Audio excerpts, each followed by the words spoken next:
In this video, we're going to have a look at how to calculate the length of the shorter sides in a right-angled triangle by making use of the Theorem of Pythagoras.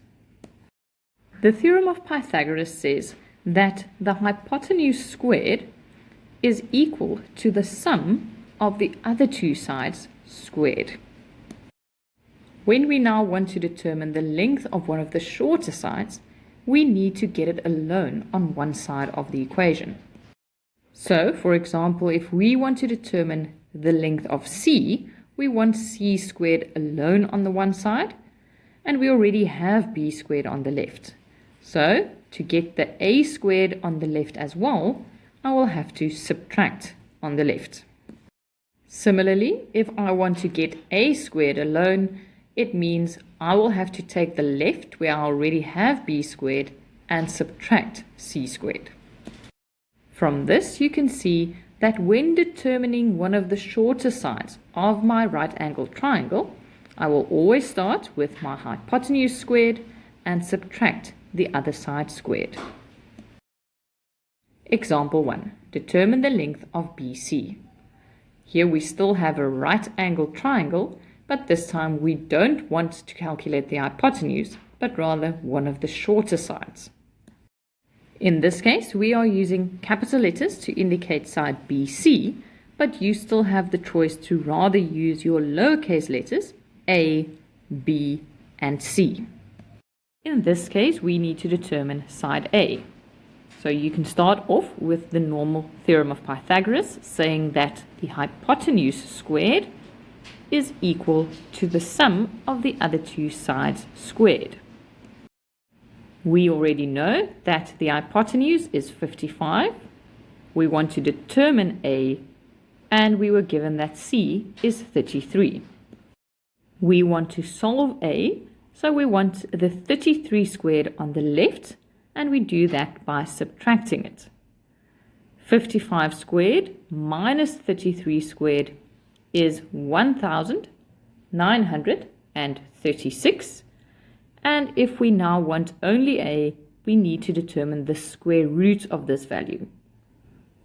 In the end, you will see that A is 44 millimeters. Instead of this, you can choose to remember that when determining one of the shorter sides in a right-angled triangle, you start off by squaring your hypotenuse and then subtracting the square of the other shorter side. Then you will once again get that value of 1,936, which you will need to square root, and then you will also have the answer of 44 millimeters. Example 2. Determine the value of x. This time I'm going to choose to start with my shorter option. So I'm going to say x squared, the shorter side I want to determine, is equal to the hypotenuse, my longest side squared, minus the other shorter side squared. My reason is still the Theorem of Pythagoras. 15 squared minus 13 squared is 56, and now we need to determine the square root of this. 56 is not a perfect square, so now it will depend on your instructions whether you leave the answer in surd form or round the decimal value. I'm going to choose to round this to two decimal numbers, and that will be 7,48. So now you can make use of the Theorem of Pythagoras to determine the hypotenuse by adding the squares of the two shorter sides, or you can determine the length of a shorter side by taking the hypotenuse squared and subtracting the other side squared. Example 3.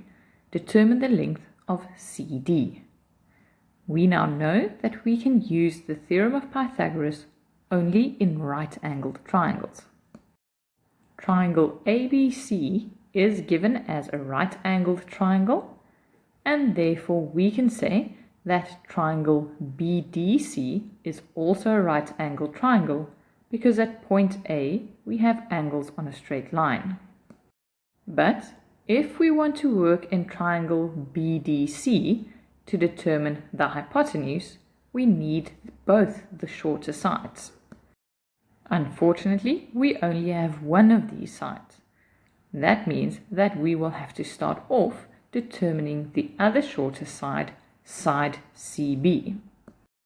For this, we are going to focus on triangle ABC, because in this triangle we have the hypotenuse as well as one of the shorter side lengths, and therefore we can calculate side CB. We now already know that to calculate one of the shorter sides, in this case side CB, I start off with the hypotenuse squared and subtract the other shorter side squared. This will give me a value of 144, and the square root of 144 will give me the length of CB, and that is 12 meters. And now that we have the shorter side CB, we can go and work in the triangle on the right, triangle BDC, to calculate our hypotenuse CD. So to calculate the hypotenuse, we are going to take the squares of the two shorter sides and add them up. This will give us a value of 225, and the square root of that will give us the length of CD, and that is 15 meters.